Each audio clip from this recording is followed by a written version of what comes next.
Okay, in this video, we're going to start talking about some of the things in topic 5, which mostly has to do with now that we have all these theorems that say when triangles are congruent to each other and all those corresponding parts are now congruent to each other, we can kind of make some generalizations, and that's what this first lesson is. So both of these theorems that we're going to talk about can be proved using one of the triangle congruence theorems that we already talked about. But we put names to them, and then we don't have to go through proving the triangles are congruent before we try to use these. Okay, so the first, I screenshot this from our textbook, but I kind of realize now I wish there were words to go along with it. So we're going to add some words in.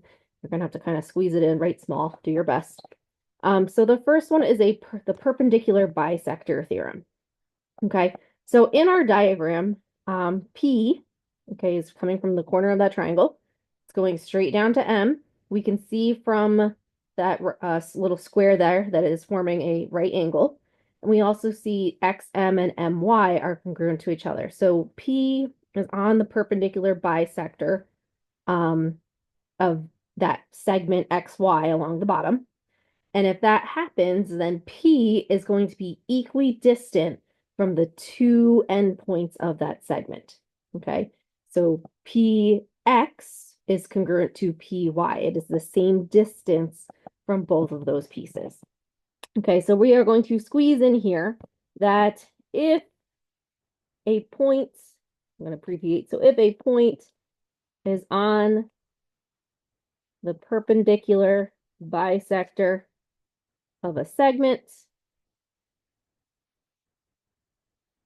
I'm going to go down here to form our worm, then it is equidistant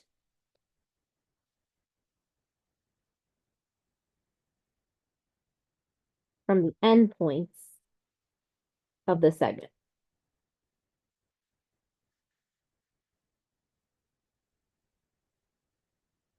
Okay, so once again, P is on the perpendicular bisector because we see PM is perpendicular to XY, XM is congruent to MY. Okay, it's on the perpendicular bisector. Okay, and then it is then equidistant to the two endpoints. So PX and PY are congruent. That's what that is saying. Okay. If you don't have to write this, but just if I put like another point up here, we'll say that that is, I don't know, Q. Okay. Now Q is there. It is also on that perpendicular bisector. PX and PY would also be congruent.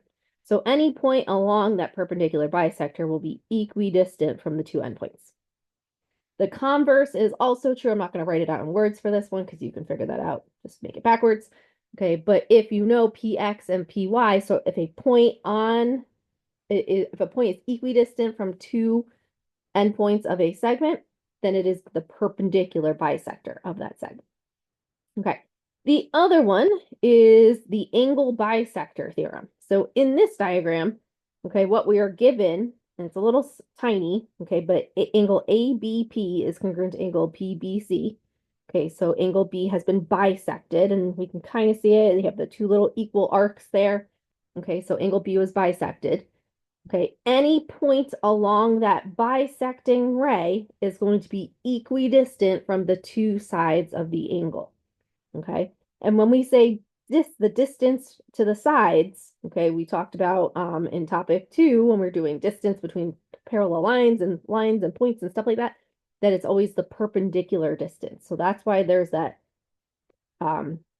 little square there to show it's talking about the perpendicular distance.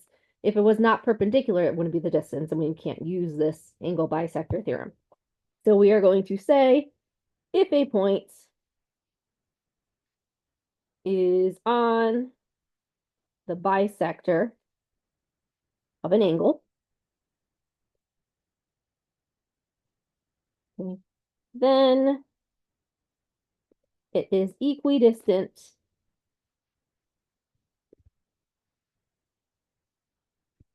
from the two sides of the angle.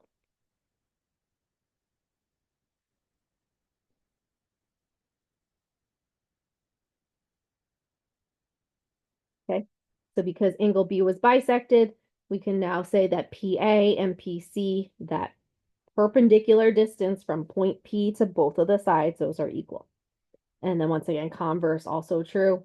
Okay, if you know that distance is the same, we can infer that angle B is being bisected. Okay, so now some actual questions that you will see that go along with this. Okay, first one says, what is the value of AD? So we don't want to just jump into this because I know what's in this lesson and we're doing the same thing over and over. Let's go through the motions and check to make sure we can use this. So first of all, I see that there is a perpendicular aspect going on. I also see that these two things are equal to each other. So therefore, AC is the perpendicular bisector. I can use the perpendicular bisector theorem. So that means that AB and AD are going to be equal to each other. So we'll just set up our equation as 6x minus 10 equals 3x plus 2. And then from there, move your x's to the left side or whatever side you want, but I'm going to move them to the left, so that becomes 3x. If I subtract it, I add the 10, that's 12, and x is 4. However, it is asking us for AD, so now I can plug that into 3 times 4 plus 2, which would be 14. So AD equals 14. The next one, okay. Here we are given that zy and xz are congruent. Okay, in this case, we can infer that by the converse, okay, that zw is a perpendicular bisector, which means xw, at least 2 tick marks, I already had 1 tick mark, but xw and yw are congruent to each other. So we can say 5n minus 2 equals 2n plus 7. Move our n's over, move our constants over. N is 3. And we are trying to find wy, so 2 times 3 plus 7 means that wy equals 13. Okay, and the last one in that row, we got a fun little diagram going on here. Okay, so let's break this down. If I look at the top half over here, okay, we've got the 17 and the 17 equal to each other. I do have a perpendicular aspect going on here, so we can infer that because that side JN is 14, we know that this is also going to be 14. Okay, so NL is 14. And now in that bottom triangle, okay, we have 9 and 9. So those are equal, which means that the two pieces here and here will be equal. And since we know together they are 14, one of them has to be 7. So OL is 7 because NL had to be 14.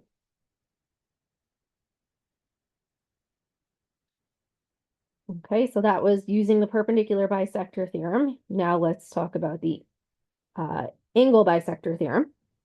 Okay, so over here we got, once again, might be hard to see on your paper, but we do have given to us that that angle has been bisected because those two pieces are congruent to each other.